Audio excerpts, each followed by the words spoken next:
Professor David Jacobs is director of the International Centre for Abduction Research. He's a leading academic who's been researching the UFO and alien abduction mystery for over 30 years. Of the 900 cases that I have looked at, more than half, or as many as half, take place when a person is not asleep.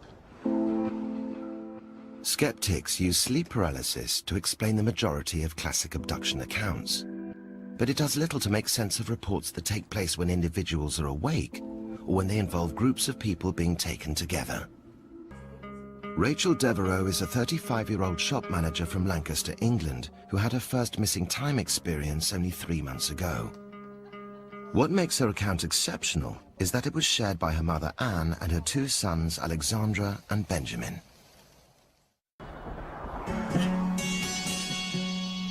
We've been to the Little Chef and we just had our tea there, an evening meal.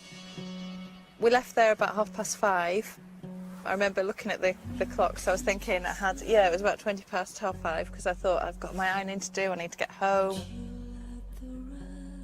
Benjamin was in the furthest corner of the car and my nana was in just behind me. We remember commenting on the chimneys. The silhouette of the chimneys really stood out against the sky.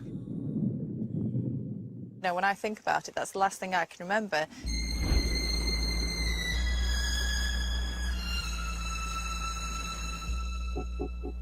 The next thing I remember is just seeing this awesome bright light. I saw it going up and then it hovered right above the car. It doesn't make sense even, you know, when I talk about it, but we all felt that it was like just this absolutely overwhelming love that you just felt from it. You'd be happy just to sit there and look at it forever. Or just want it to land and go away with it. Yeah. And leave everything else behind. It was hovering for a bit and came in front of the car and hovered. Then all of a sudden it shot off. Then it was like, all of a sudden, and then I was driving and the noise was back. You felt this feeling of loss when it had gone because you wanted that feeling that it gave you. You wanted it back again.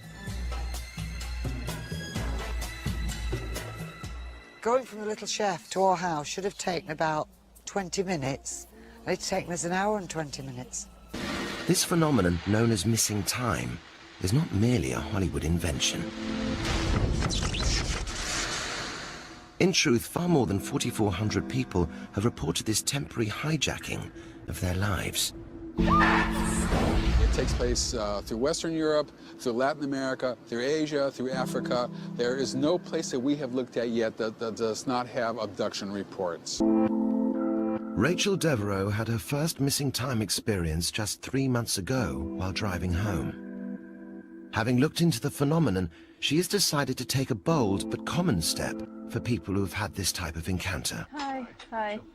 She's going to have hypnotic regression. I'm feeling quite nervous about it, about the regression, but also quite excited. Right, so you might not have done this before, but I've done it a few thousand times.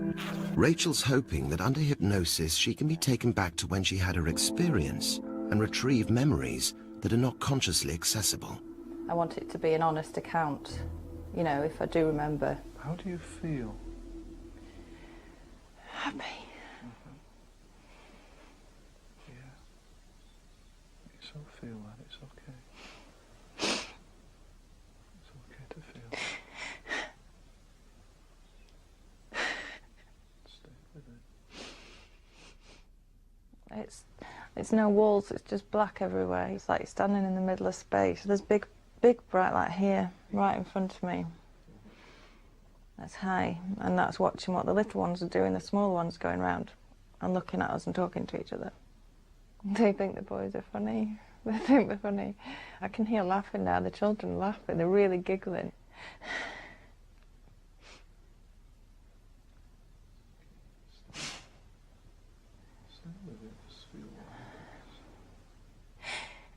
I'm scared for the children.